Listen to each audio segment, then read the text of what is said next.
Bonjour à toutes et bonjour à tous dans ce nouvel épisode d'IBF consacré à Halloween Kills.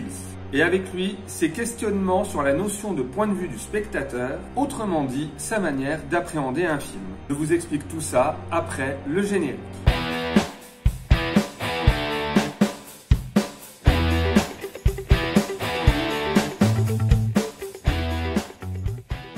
Avant, n'oubliez pas de vous abonner, je publie une vidéo par semaine minimum. Donc, Halloween Kill.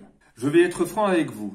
Partant du principe que nous sommes déjà à la 12e suite d'une saga qui part dans tous les sens avec ses suites, remakes, suite au remake et maintenant un film qui oblitère totalement ce qui a précédé depuis 40 ans. J'ai décidé que moi aussi j'allais jouer le jeu et d'appréhender du coup ce film comme un banal film d'horreur décorrélé de toute la mythologie de Michael Myers. En somme, j'ai décidé de faire comme si c'était le premier Halloween que je voyais en prenant en compte au minima le précédent déjà réalisé par David Gordon Green, dont je le confesse, je n'ai que peu de souvenirs. Du coup, en me mettant dans cet état d'esprit, j'ai pu découvrir cet Halloween avec une certaine jouissance. Cet Halloween bénéficiant de suffisamment de qualité dans le genre horrifique pour faire la blague. Les meurtres crado et parfois inventifs bien plus gore que la moyenne y jouent pour beaucoup, c'est sûr. L'iconisation de Michael Myers, notamment lorsqu'il sort des flammes, autrement dit de l'enfer tel le diable en personne, en rajoute une couche. L'idée, pas toujours aboutie malheureusement, de cette bande de survivants qui veulent faire justice eux-mêmes, renvoie aux grandes heures du Vigilant Movie et ça fait plaisir.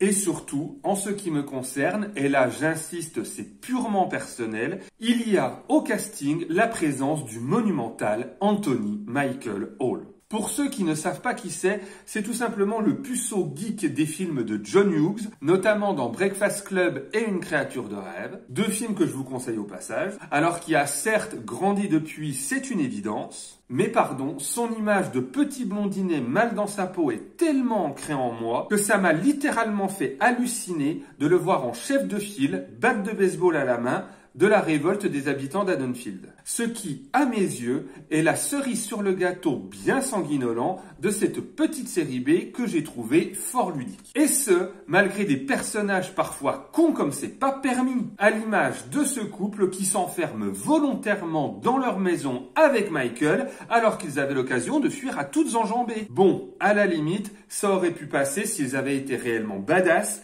mais étant donné qu'ils chient dans leur froc pendant toute la scène, j'ai juste envie de dire bien fait pour votre gueule, puisque vous l'aurez deviné, ça ne se termine pas forcément très bien pour eux. Des scories propres aux slashers que l'on peut légitimer par un respect des codes du genre, mais que je perçois personnellement vieillesse peut-être comme un manque flagrant d'originalité et surtout une paresse intellectuelle. Le hic, c'est qu'au bout d'un moment, chasser le naturel, il revient au galop. Et donc progressivement, je me suis rendu compte que j'étais face à un film d'horreur qui certes faisait le taf, mais que j'étais aussi face à un très mauvais Halloween. Et cette constatation a fini par prendre le pas sur tout le reste. Passe encore les flashbacks qui renvoient directement au chef-d'œuvre de John Carpenter, malgré son simili-clone de Donald Pleasant totalement ridicule. Non, le plus choquant reste au choix. Petit 1.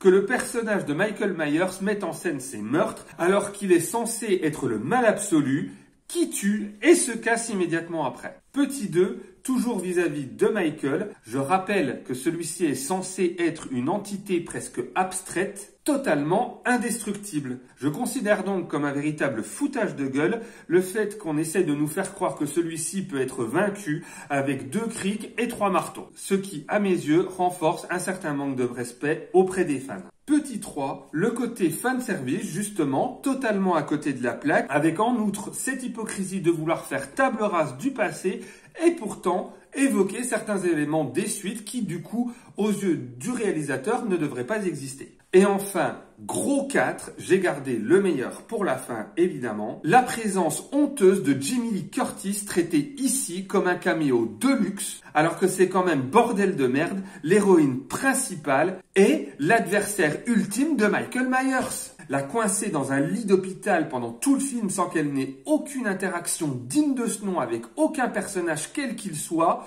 est tout simplement une putain d'hérésie. Et désolé pour la vulgarité, mais là, ça m'énerve. Calme, zen, ce n'est qu'un film. Alors forcément, quand on rajoute à tout ça que le seul point de vue de mise en scène est calqué sur les films de Rob Zombie et non pas sur les films, en tout cas le film de John Carpenter, ce qui est encore plus hypocrite du coup, puisque les films de Rob Zombie ne devraient pas exister dans cette mythologie-là, en tout cas dans cette suite directe, ce qui est encore une fois un comble quand on connaît la profession de foi du film. On est en droit de se dire qu'au-delà de quelques scènes trashouilles et de quelques moments hautement recommandables, ce 12e film de la saga, qui n'a fondamentalement plus rien à raconter depuis très longtemps, est l'un des pires. J'en reviens donc à ma question de base. Il est bien le film? Ben, tout dépend si tu connais ou pas les œuvres précédentes de la saga et surtout le regard que tu décides d'adopter en rentrant dans la salle. En ce qui me concerne, vu que j'ai été rattrapé par ma culture de la saga, eh ben, je suis très mitigé. Sur ce, je vous laisse. À la prochaine. Ciao, bye bye.